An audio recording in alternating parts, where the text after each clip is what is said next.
자, 지금까지 이 바이오 산업에 걸쳐서 이게 어떤 이 주식 시장의 모습이 지금 현재 전개되어 왔고, 그럼 향후 어떤 기업들에 투자를 해야 되는지 하는 어떤 청사진을 좀 그려봤습니다. 자, 그러면 이제 궁금한 게 국내 투자자들이 네. 이런 말씀을 많이 하세요. 네. 이 바이오 산업은 좀 진입 장벽이 높다. 네. 예, 공부할 것도 음. 많고 바이오 섹터 투자 뭐 진입 장벽도 좀 굉장히 높고 또 뭐 주요 원인 같은 거 그런 것들이 왜 이렇게 어려운지 네. 예. 원인을 명확하게 규명해야 여러분들이 나름 이제 진입 장벽을 낮출 수 있을 네. 텐데 예. 이 진입 장벽이 높다라는 음. 그런 말씀하시는 예. 독자분들께 음.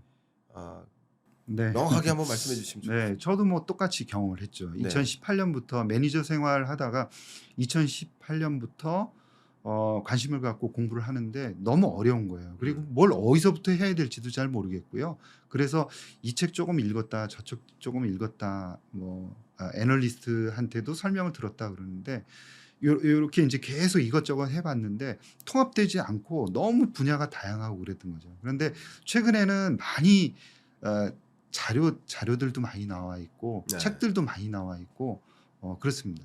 그래서 자료들을 많이 활용하시면 좋은데 제가 이제 지나고 보면 어렵다고 느낀 게 이 바이오 용어에 대한 정의가 어려웠던 것 아. 같습니다. 음. 그리고 기억에도 잘 안 남는 것 같고요. 그거를 계속 반복했던 것 같아요. 지나고 보면 한 100개 정도 되는 용어인데 그래서 바이오는 사실 머리로 하는 게 아니라 정말 엉덩이로 하고 계속 볼 수밖에 없겠다 이런 생각이고요. 한 100개 정도의 단어를 내가 이해하고 배우겠다 이런 생각만 가지신다 그러면은 신문이든 아니면 임상이든 그게 크게 어렵게 느끼지는 않을 것 같습니다. 왜냐하면 과정 자체가 되게 단순해요. 음. 우리 그 약물을 우리 몸속에 넣었을 때 안전한지 아니면 치료 효과가 나오는지를 테스트하는 게 신약 개발 과정이거든요. 네. 모든 회사가 이 똑같은 과정을 거치고 있습니다. 네. 그런데 이 안에 나오는 단어가 한 100개 정도 물론 이제 훨씬 더 많죠. 그런데 음. 우리 비전문가들이 접하는 단어들은 신문지상이나 인제 기업 분석을 할 때 맞닥뜨리는 단어는 한 100개 정도 되는 것 같습니다. 그래서 제가 인제 이제 쓴 책에 부록으로 네. 어 160개 그런 바이오 용어를 정리해서 네. 같이 인제 세트로 해서 네. 보내 어 드렸습니다. 네. 그래서 아마 책을 구매하시면 똑같이 그 용어집을 받을 수 있거든요. 아마 네. 그 용어집 정도만 인제 읽으시면 제가 그 용어들도 한 번 더 걸렀습니다. 그래서 쪼금 더 쉬운 언어로 일반 사람들이 이해할 수 있는 쉬운 언어로 한 번 더 걸러서 썼어요. 그래서 아마 일반인들도 쉽게 바이오를 공부하는 데 도움을 받지 않을까 그렇게 생각을 합니다. 네. 맞습니다. 또 이렇게 책을 열으시면 여러분들 이렇게 여기는 QR 코드가 이렇게 딱 있거든요. 네. 이거 QR 코드 딱 하시면 어 8개 VOD 영상도 무료로 보실 수 있다고 하니까 '바이오 좀 내가 공부를 해 봐야겠다.' 뭐 네. 이런 생각을 하시는 분들은 한번 책을 열어 보시면 어떨까 하는 네. 의견 드리고요. 제가 이제 거시경제를 여러분들께 말씀드리는 음. 과정에서 어려워하시는 분들께 네. 뭐라고 말씀드리냐면 예를 들어서 CNN을 봐요. 네. 너무 좋은 네. 메시지들이 담겨 있어요, 1 시간 동안. 근데 영어를 모르면 이게 나의 것이 될까? 맞아요. 그러니까 이게 어려운 이유는 영어가 안 돼서 그런 네. 거예요. 영어만 되면 이게 굉장히 쉬운 표현으로 명확하게 설명을 하고 네. 있는데 네. 그러니까 경제도 마찬가지다. 거시경제도 이 거시경제를 받아들이는 데 있어서 사용되는 여러 경제학 용어들이 있는데 맞아요. 네. 용어가 익숙하지 않다 보니까 그 말이 다 어려운 거죠. 맞습니다. 마찬가지입니다. 네. 바이오 산업에 대한 이해를 하는 데 있어서 분명 이 바이오 산업을 명확하게 이해하기 위한 음. 그래야 여러분들 방향성이 보이시지 네. 않겠습니까? 예. 근데 그 이해하기 위한 용어를 갖춰야 되는데 네. 용어가 어려우니까 네. 다 어려운 거예요. 네. 근데 너무나 친절하게 이 책과 떨어져서도 이 별책 브로그 형태로 네. 용어집을 또 제공해 주시니까 많은 분들이 바이오 산업 이 섹터 공부하시기로 마음먹으신 분께는 네. 참 도움이 되지 않을까 저도 그런 생각을 해 아. 봅니다. 교수님이 그 저기 음. 말씀 주신 이제 질문에 네. 제가 오늘 대답도 하고 그랬지 않습니까? 네네. 그 모든 용어가 그냥 그 160기 안에 전부 다 나올 거예요. 그렇군요. 예, 그것만 이해하면 예. 아마 제가 오늘 사용했던 그 바이오 용어가 많이 사용하지는 않은 것 같은데요. 그래도 그 안에 전부 다 있는 용어들입니다. 그러네요. 예, 예. 그러면 대략 하루에 40개씩 내가 40개는 공부하자. 그거는 네, 머리 좋으신 분들은 그렇게 그럼 하셔야 한 되는데요. 20개씩 하면 네, 8일 만에. 그죠? 8일 만에 예. 20 뭐 개씩 공부는 하면. 집중적으로 하는 게 좋으니까요. 예. 일주일 동안 아마 한번 다 보시고 한 달 동안만 계속 돌려보시면은 똑같은 단어가 계속 나오거든요. 네. 이게 제가 그 바이오를 좀 해야겠다라고 이제 생각을 한 게 제가 2018년도에 그 바이오 기업들이 막 나오고 그러는데 제약 바이오를 정말 싫어했거든요. 그래서 이제 안 하고 있다가 신문을 보는데 그 기업에 대한 소개가 나왔어요. 근데 이해를 못하는 겁니다, 제가. 근데 펀드 매니저가 기업에 대한 이해를 못하고 용어를 못한다는 게 너무 창피했어요. 근데 아마 지금 돌이켜 보면 거의 대부분의 매니저들이 그때 잘 모를 겁니다. 모르면서 그냥 제낀 거죠. 네. 왜 그냐면 필요가 없었거든요. 왜냐면 네. 제약 바이오가 전체 시가총액에서 차지하는 비중이 1% 남짓이었어요. 그러니까 그냥 유한양행이나 대웅제약 뭐 신경 쓰이면 사놨다가 그렇죠. 한미약품 샀다가 아니면은 그냥 빼서 다른 섹터로다 옮겨버리면 됐거든요. 그래서 신경 안 써도 되는 섹터인데 이게 점점 올라오고 지금 한 8% 이상까지 예, 올라왔잖아요. 그러니까 야 이거 도저히 안 되겠고 창피하고 그러니까 몰랐던 용어가 수용체라는 거를 제가 이해를 못했어요. 그래서 세포의 수용체가 이런 얘기가 나오는데 도대체 수용체가 뭐를 수용체 책을 읽어도 처음에 잘 모르겠는 거예요. 그래서 야 이거 진짜 안 되겠고 정말 창피하다 이런 생각을 해서 그 수용체라는 거를 알기 위해서 처음에 이제 공부를 했거든요. 나중에 알고 보니까 정말 그냥 단순한 세포 위에 있는 그냥 단백질들이 여러 개가 많은데 그 중에 그 외부로부터 이제 오는 신호를 받아들이는 그냥 그런 우체통 같은 것이다 이런 거예요. 그래서 바이오 쪽은 막 이렇게 어려운 막 수학 문제를 푸는 게 아니라 우리 사람과의 그냥 관계 정도 되는 거고 경찰 아저씨하고 뭐 예를 들어서 도둑놈 이런 관계 정도로 바이오 쪽은 이해하시면은 친근하고 재밌게 공부할 수 있지 않을까. 저도 그랬거든요. 그래서 네. 용어만 한 100개 정도만 고생하시면 바이오는 그냥 재밌게 하실 수 있다 이렇게 생각합니다. 좋습니다. 그 정도의 시간은 충분히 들여야 우리 뭐 돈을 버실 수 그냥 있습니다. 이래서 돈 버는 것보다는 쉬울 네. 수도 있습니다.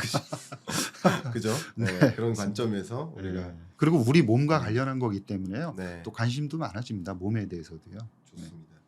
여러분이 1년치 연봉 얼마를 버는데 얼마나 많은 노동과 시간을 투입합니까? 그렇죠. 네. 네. 그런 소위 편익을 쉽게 얻을 수 있는 건 없습니다. 그러니까 네. 어느 정도의 공부는 필요한 것이다라는 것을 먼저 정리하고요. 이렇게 좀 여쭤보겠습니다. 아까 말씀하셨던 것처럼 전체 시가총액에서 바이오 산업의 시가총액이 차지하는 비중이 1% 수준이었다가 네. 지금은 8% 네. 정도까지 올라왔어요. 이 얘기는 곧 시가총액이 그대로 유지됐다라고 가정을 했을 때 네. 바이오 섹터의 시가총액이 8배 예. 증가한 겁니다. 예. 예. 그렇죠? 이것은 굉장한 의미가 있다라고 볼 수 있겠습니다. 네. 그러면 혹은 다른 섹터가 조정되고 바이오 섹터가 더 늘었다라고 했을 때는 네. 이건 어쩌면 우리가 생각하는 뭐 주도주라고 해야 될까요? 이런 영역에서 중요한 역할을 점점 차지하고 있다. 이렇게 판단해 볼 수 있을 것 같습니다. 네. 그리고 여러분들이 미래 산업 트렌드를 보실 때 특히 인구 구조 변화, 고령화 맞아요. 이런 현상은 무시할 수 없다라는 가정하에서 이게 그냥 1에서 8% 올라온 게 아니라 더 늘어날 수 있다라는 한번 생각을 해 보신다면 네. 이 부분에 대한 관심은 가져야 되는데 네. 그런데 뭐 물론 좀 나아진 건 같지만 네. 아직까지도 이 제약 바이오 섹터에 대한 그 투자하는 그런 습성이 네. 좀 이렇게 단편적이라고 해야 될까요? 네. 치고 빠지기 뭐 예, 이런 단타, 높은 변동성을 활용한다든가 어떤 네. 이벤트, 단기적 이벤트에만 집중한다든가 펀더멘털을 공부하지 않는 그런 움직임들이 아직 완벽히 해소된 건 아닙니다. 네. 그래서 오히려 급등락이 심한 이 변동성이 높은 섹터이기 때문에 음. 단기 투자에 더 관심을 갖고 계신 경향도 좀 네. 있고 다른 섹터보다 네. 조금 더 그런 경향도 있어 맞아요. 보이고 그래서 제가 의견을 드립니다. 이 적절한 바이오 투자 전략 이렇게 해서 되겠습니까? 아니면 어떤 투자 전략을 갖는 게 맞을까요? 네. 변동성이 큰 게 사실입니다. 음. 그리고 그냥 바이오의 속성은 변동성이 클 수밖에 없다라고 네. 생각을 하고요. 미국에 있는 빅파마처럼 이제 뭐 수십조 원의 평균 이제 한 70조 원 이상의 돈을 벌어들이거든요. 네. 예. 영업이익률도 30% 이상 내고 있는 그런 업체들하고 그런 업체들은 변동성이 굉장히 작아요. 그런데 신약 개발하는 회사들은 당장 이제 돈도 못 벌고 그리고 이게 성공한다는 보장도 없고 그러다 보니까 안 좋게 시장이 안 좋아져 가지고 야 이거 뭐 시장도 안 좋은데 이 종목은 너는 확실하게 그 신약을 개발할 수 있니? 라고 이제 묻는 순간 갑자기 마음속이 이제 퀭해지는 거죠. 아닐 수도 있겠다. 그런데 나는 왜 투자하고 있을까?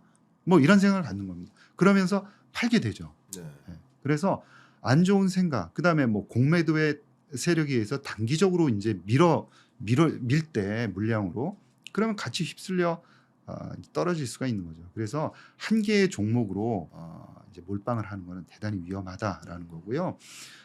그 전에 또 중요한 것은 일정한 조건을 갖춘 기업들만 대상으로 투자를 해야 됩니다. 그러니까 가장 중요한 건 돈이 있어야 된다. 이 회사가 최소한 몇 년 동안 사용할 수 있는 돈은 현재 가지고 있느냐는 반드시 확인하고 해야 됩니다. 그래서 현재도 그냥 자동적으로 이제 재정적인 독립을 한 기업들을 많이 이제 저는 이제 소개를 해놨고요. 네. 그리고 아직까지는 재정적인 독립은 아니지만 향후 4년, 5년 동안 쓸 자금은 아직 가지고 있기 때문에 네. 신약을 충분히 그 돈으로 개발할 수 있느냐 이런 걸 볼 수는 있습니다. 그래서 네. 그거는 뭐 어려운 게 아니지 않습니까? 네. 모든 주식 투자를 하는 분들이 재무제표를 보면 당연히 그냥 유동자산에 현금 있는 거 해서 1년에 이 회사는 영업 적자가 어느 정도 나는지 그러면은 뭐 1년에 얼마를 사용하니까 지금 가지고 있는 돈으로는 한 3년은 사용하겠구나. 이런 현금 가용 연수를 계산을 할 수가 있어요. 저는 이게 대단히 중요하다고 봅니다. 그래서 현재 자금을 많이 가지고 있는 기업들이 실력도 좋아요. 이게 아마 코릴레이션이 엄청나게 높을 겁니다. 그래서 자금을 풍부하게 가지고 있는 기업이냐? 이거 하나로 거의 한 7, 80%는 끝났다라고 네. 생각을 하고요. 현재 재정적인 독립을 하고 있다. 이 기업은 자세히 봐야 된다라는 거죠. 두 번째는 뭐 기술적인 트렌드, 그다음에 기술 수출을 한 경험이 있느냐. 특히 네. 빅파마에게 기술 수출했다 그러면 이거는 기술력을 인정을 받은 거거든요. 그래서 두 군데 이상 이제 빅파마의 기술 이전을 했다. 거기다가 자금까지 풍부하게 가지고 있다. 그러면은 이런 기업들로 한 4-5개의 포트폴리오를 만든다 그러면 이 기업들이 와장창 다 무너질 확률은 그거는 너무나도 어렵다는 거예요. 그렇죠. 그럼 네. 바이오 산업이 없어진다는 뜻이니까. 우리나라가 아마 난리가 날 겁니다. 그렇죠. 그래서 그런 뭔가 이제 그냥 요행을 바라는 게 아니라 오히려 공격을 해봐라. 이 포트폴리오를 무너뜨리기는 어려울 걸. 네. 이라는 포트폴리오를 만들기 위해서는 그렇게 자격을 갖춘 자격을 갖춘 기업들 중에서 뽑아서 포트폴리오를 만든 다음에 이거를 중장기적으로 가져가는 전략이 바이오 투자에는 그런 그 큰 변동성을 이겨낼 수 있는 심적으로 이겨낼 수 있는 그런 힘이 되고 결국은 견디고 수익률도 올라갈 것이다. 네. 그렇게 생각을 합니다. 네, 감사합니다.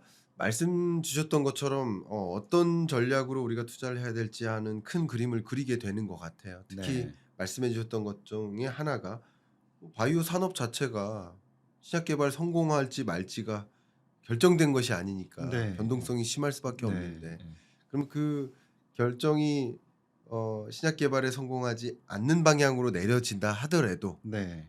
이 기업이 계속 신약 개발을 이어나가려면 자금력이 있어야 된다는 네. 생각을 분명히 하게 되고요. 그래서 네. 그 조건에 대해서 충분히 납득이 가고요. 네. 두 번째는 우리 최근 반도체 산업을 봤지 않습니까? HBM 누구한테 공급한 SK 하이닉스가 HBM을 공급해 했고 네. 그리고 공급하지 못했고 음. 그 결과가 결국 어디에 공급하느냐로 음. 나오지 않았습니까? 그죠? 엔비디아에 네. 납품을 하느냐 안 하느냐 이게 굉장히 중요한 관건이었지 않았습니까? 네. 마찬가지로 바이오 산업에 있어서도 한국 기업으로서 미국 빅파마에 수출을 하느냐 안 하느냐 네. 이것은 굉장히 중요한 중요하죠. 옥석을 가리는 네. 중요한 여건이다. 이렇게 두 가지 포인트를 좀 집중적으로 말씀 네. 주셨는데 네. 특히 이번에 이 바이오 기업에 투자하라라는 이 네. 책을 내주시면서 특히 이제 챕터 세 번째로 가면 약 6개 기업에 대해서 네. 좀 유독 좀 강조를 네. 해주셨습니다. 네. 6개 기업 다 말씀 주진 네. 않으시더라도 네. 한 개 기업에 대해서만 네. 이런 면에서 좀 우리가 관심을 가져봐야 된다고 생각한다. 네. 라는 말씀 한번 부탁드리겠습니다. 네. 뭐 오늘 얘기 나온 리가캠 바이오 같은 경우 대표적인데요. 2030년에 신약을 한 두세 개 정도 가지고 이제 가지고 있는 그런 회사로 충분히 도약할 수 있다. 그리고 이제 투자할 수 있는 기술 수출을 많이 했느냐? 우리나라에서 가장 많이 기술 수출한 네. 84억 달러 했으니까 한 10조 원 이상 기술 수출을 했고요. 그 안에는 빅파마도 포함이 되어 있습니다. 네. 기술력을 이제 인정을 받았다 이렇게 봐야 될 것 같고요. 음. 가장 트렌디한 ADC 분야에서 가장 잘 나가는 ADC 분야에서 글로벌 경쟁력을 인정받고 있다. 이 점. 그 다음에 기술 수출 말씀드렸고요. 그 다음에 임상 성과가 그러니까 이 링커의 경쟁력이 뛰어나다는 거죠. 그래서 안전성, 환자의 몸에 투여됐을 때 안정성이 대단히 높다. 치료 효과도 좋을 뿐더러 안전성이 높다. 기술력을 말해 주는 거고요. 자금력입니다. 네. 뭐 오리온이 이제 가져갔죠. 그래서 오리온이 뭐 돈을 잘 버는 회사니까 그 뒷배가 일단 있으면서도 현재 한 7천억 정도 이상의 자금을 충분히 들고 있습니다. 그래서 아직까지는 치료제를 만들지는 못했어요. 네, 마찬가지입니다. 뭐 반드시 만드냐 그런 건 아니죠. 네. 실패할 확률이 있습니다. 그렇죠. 있습니다. 그럼에도 불구하고 여러 가지 잘 될 수 있는 조건들을 잘 갖추고 있다라고 보고요. 한번 포트폴리오에 충분히 투자할 수 있는 대상이 될 수 있다라고 보고 있습니다. 그렇군요. 너무 좋은 말씀 주셨습니다. 그러니까 참 잘 될 나무는 떡잎부터 알아본다라는 말씀처럼 아직 나무가 되진 않았지만 맞습니다. 예. 떡잎을 좀 보고 판단을 하는 과정인데 네. 뭐 설사 어떤 일이 있어서 나무가 되지 못할 수도 있겠지만 여러분들이 이런 확률적으로 접근을 해서 어떤 기업이 유망할 것인가라는 것을 판단하는데 그런 주신 근거들이 있었고 네. 근거들을 바탕으로 선정한 한 6개 기업들이 있었는데 네. 그중에 또 리가캠 바이오를 좀 소개를 해주셨습니다. 투자에 대한 판단, 의사결정은 여러분이 스스로 하는 것이지만 네.